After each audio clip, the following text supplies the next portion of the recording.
A crime syndicate boss was brazenly extorted for 10 billion won by senior government officials, who even arrested his family members on fabricated charges and threatened to detain them unless he paid the ransom. To raise money for their release, the gangster came up with the fastest way to make cash, holding a wedding to collect wedding gifts and cash presents. Hae Gang ostensibly ran a trading firm, but in truth, he operated a massive underground casino. All patrons entering the venue underwent strict background checks and were required to sign up for tiered memberships. Supporting services were fully available. Guests could withdraw funds, take out loans on the spot to keep gambling without interruption. To prevent unpaid debts, a professional debt collection team stood on standby. The unit dug up every detail about debtors, including their entire family history and hidden savings. They seized ancestral properties and insurance payouts alike, squeezing every last cent to ensure no bad debts were left unsettled. The casino flourished and expanded rapidly, and Hae Gang should have amassed wealth worth trillions of won. However, his business was illegal, forcing him to lavish bribes and favors on officials at every level. More than half of his revenue vanished maintaining these corrupt connections. Whenever schmoozing with bureaucrats was needed, the powerful, commanding gang leader turned into a servile yes-man. He accompanied senior officials on mountain hikes, while everyone else traveled light. He hauled bulky bags up the trail, gasping for breath. At the summit, he pulled out eel rice favored by Minister Sun of the National Police Agency, lying that he had cooked it himself, though his subordinates had lined up at a famous Gangnam restaurant at dawn to buy the premium dish. After waiting on them hand and foot, he quietly handed over dessert boxes that held stacks of cash instead of pastries. He thought his subservience and bribes would win their favor, yet Minister Sun, craving a cigarette lighter, hinted Hae Gang trek back down the mountain to buy one. Dreading the long downhill walk, Hae Gang dared not refuse. After finishing all his payoffs, Hae Gang believed his casino would operate smoothly under official protection for a long time. Unexpected trouble struck out of nowhere. Chief Guo of the National Police Agency hoped to join a powerful political circle backing the next presidential candidate, a group dubbed Ilsa Society. Its core members included the Chief Presidential Secretary, Prosecutor General, Supreme Court Justice, and a major daily newspaper publisher. The four wielded immense influence, capable of shifting political tides at will. Having clawed his way to police chief over 30 years,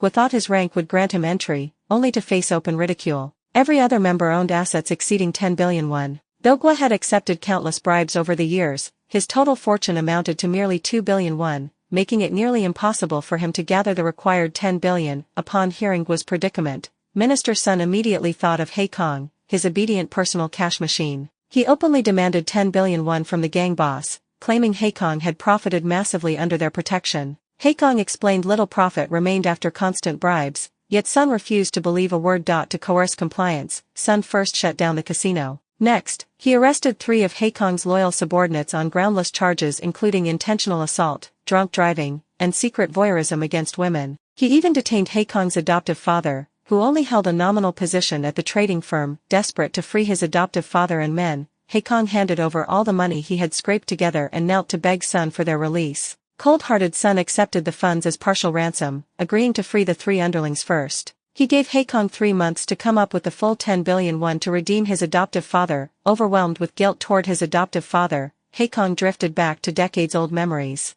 He had once been an excellent student, yet his gambling-addicted birth father sold him to a casino operator to fund his bets. He knelt crying in pouring rain, despairing at his cruel fate. Moved by the boy's suffering and impressed by his inner grit, the casino boss took him in as an adopted son, changing the course of his life forever. Their bond grew deeper than blood over the years. Hae Gang visited his adoptive father in prison filled with remorse, promising he would spare no effort to secure his release. The elderly man comforted him, saying his advanced age made freedom irrelevant, and urged Hae Gang to stop worrying about him. Unable to drag his 3 subordinates down with him, Hae Gang could not bear to subject them to hardship. Back at the office, he announced the company's dissolution and told the 3 men to go their separate ways. But all 3 had received financial support and favors from him over the years. No matter what, they insisted on staying by his side to weather the crisis together. Grateful for their unwavering loyalty, Hae Gang dropped polite refusals once he saw how determined they were, and the 4 began brainstorming ways to raise the money. They extorted gamblers and collected outstanding casino debts non-stop for days, yet only scraped together 2 billion won. At that point,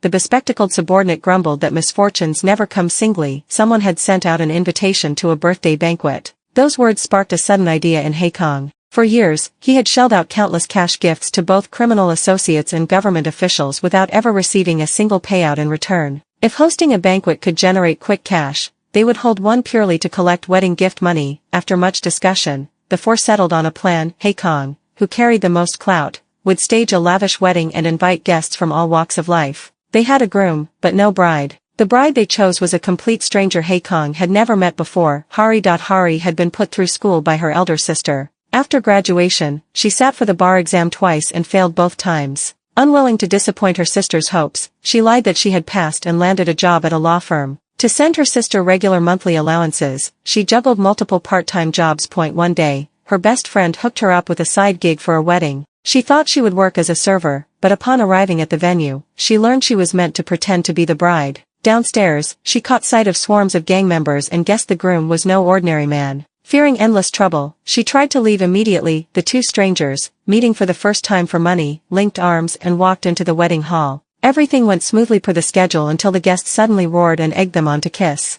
Unable to turn them down, Hae Gang mouthed to Hari that he would pay an extra 2 million won. Without hesitation, Hari pursed her lips. Once the wedding ended, Hari received the full 7 million won as promised. Hae Gang teased her that she had gotten off easy. When he leaned in, he pressed his thumb against her lips and only kissed his own finger instead of her. Hari retorted that even a fake kiss had ruined her mood. Dragged into such an enormous fraud left her disgusted and repulsed, and she hoped they would never cross paths again. After Hari left, Hae Gang and his men counted all the wedding gifts they had collected. Unfortunately, they were still short 6.5 billion won of the required 10 billion. With no other viable ways to earn money, only one gambler still owed them unpaid debts. UG. Resolved to take whatever they could get, Hae Gang's group tracked UG down. They tied UG to the rooftop and threatened to take his life unless he repaid his debt. Terrified, UG screamed and begged for mercy. As he glanced across at rows of lit windows in the opposite apartment complex, every glowing light looked like an endless source of cash to him. He told Hae Gang he had a foolproof scheme to rake in massive profits,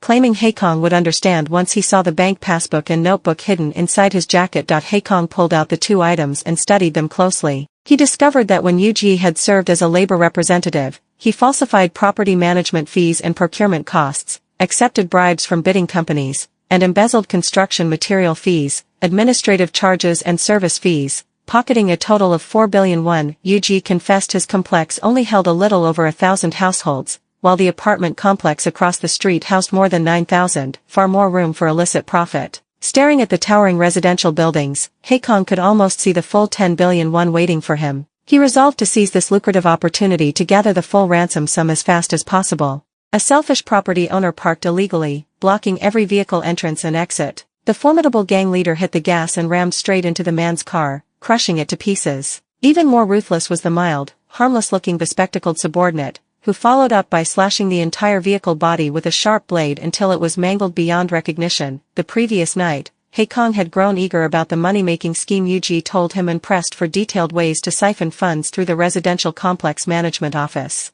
UG explained that he was a resident of the complex himself. After being elected a building representative, he could run for president of the Homeowners Association, gaining full control over all complex affairs and making embezzlement effortless. New to this line of work, Hae Gang remained skeptical, wondering if there really was a massive sum of money to be stolen. Sensing his doubt, UG told him to call the management office and ask about the total balance of the long-term maintenance fund paid by residents. Posing as a resident, Hae Gang dialed the office. Hae, Hari's elder sister, worked there. A new staff member reported that a resident was inquiring about the maintenance fund. Though hesitant, Hae let the employee share the relevant figures. Learning the maintenance fund held a staggering 17.8 billion won, Hae Gang made up his mind at once. He held a discussion with his three subordinates, planning to withdraw the full amount. After bailing out his adoptive father, he would use the leftover money to set up legitimate businesses for the three men so they could live stable, ordinary lives. With their plan finalized, Hae Gang asked UG to coach them on residential property management rules.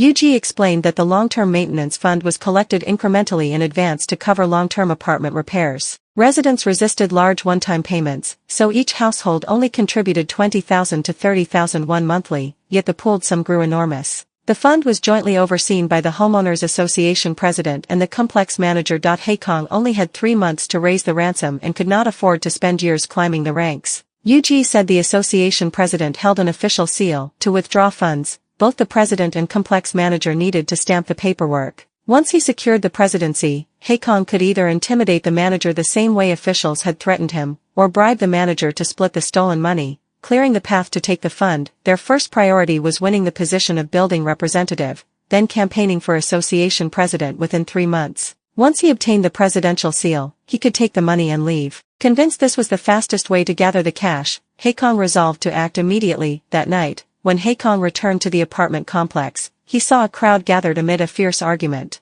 After asking around, he learned a sports car owner had parked illegally in the middle of the road, blocking all access for other vehicles. Trapped residents condemned his reckless parking, but the man argued stubbornly and refused to apologize. Growing impatient and unwilling to waste time, Hae Gang slammed on the gas and crashed into the sports car, wrecking it completely. Onlookers cheered, saying the man had gotten what he deserved. The luxury car owner stormed over and demanded 300 million won in compensation. Hae Gang shot back boldly that he had no money to pay and would fully cooperate if the man filed a police report or lawsuit. Stunned by Hae Gang's unyielding stance, the sports car owner threw himself on the ground throwing a tantrum. Just then, a shrill scraping noise cut through the air. Everyone turned to see the mild-mannered bespectacled subordinate slashing the sports car's body with a sharp tool. The bespectacled man stepped forward, claiming sole responsibility for the damage and clearing Hae Gang of blame. He told the car owner he could demand 300 or 500 million won, but every grievance would be settled legally. The driver had wasted his off hours, inconvenienced all residents present, and disrupted the management staff.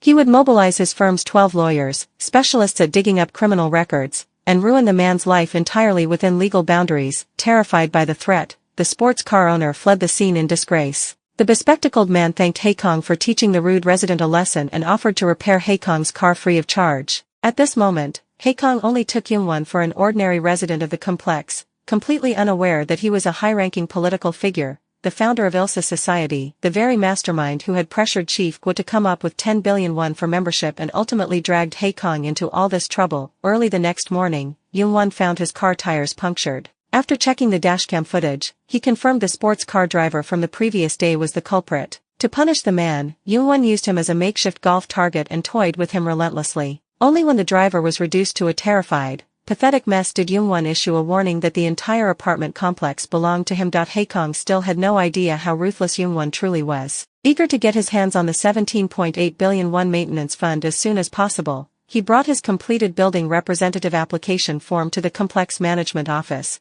where Hae Gang, Hari's elder sister, attended to him. When Hae Gang saw the family information on the form, a look of surprise crossed her face. Most residents running for building representative came from 3 or 4 generation households, yet Hae Gang listed no family members and lived all alone. Realizing this was a critical flaw, Hae Gang snatched the form back at once. He knew if other residents learned he lived alone with no family, they would doubt his ability to mediate neighborhood disputes, and his campaign would be doomed from the start. To boost his chances of winning the election, Hae Gang resolved to fabricate an image of a settled man with both elderly parents and young children to care for. Just then, hotel staff delivered the wedding photos taken on his fake wedding day. At the sight of money-driven Hari in the pictures, Hae Gang settled on her as his pretend wife without hesitation. He soon tracked Hari down at the law firm where she worked. Without a formal bar license, she could only offer free legal consultations there. Right then, she was dealing with a shameless man who had sexually harassed a woman on a bus yet refused to admit his guilt. Enraged, Hari scolded him for brazenly denying clear-cut evidence, driving him away.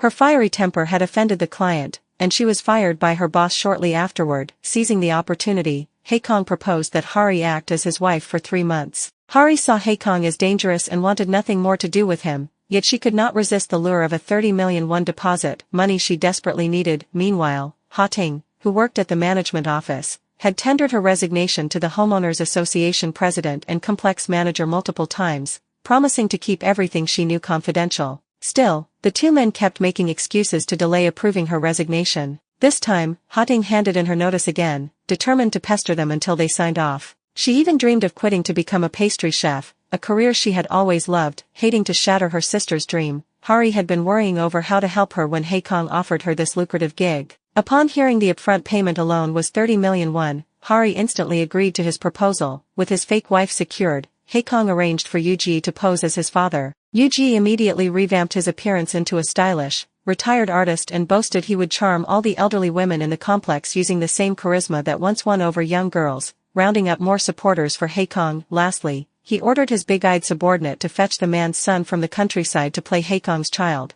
with the added excuse of giving the boy access to better urban schooling. Their makeshift 4-person fake family was fully assembled. Hae Gang took the group to take a family portrait, yet none of them had grown accustomed to their fabricated roles. Hae Gang and his 3 subordinates sat arrogantly in the main seats. Yoo-ji crouched humbly off to the side, and Hari stood stiff and uncomfortable in the back. After rearranging their positions, the ragtag group barely managed to look like a real family on the surface. All preparations were now complete. Hae Gang paraded his cast of fake family members openly through the apartment complex, dead set on claiming the 17.8 billion won he had been dreaming of.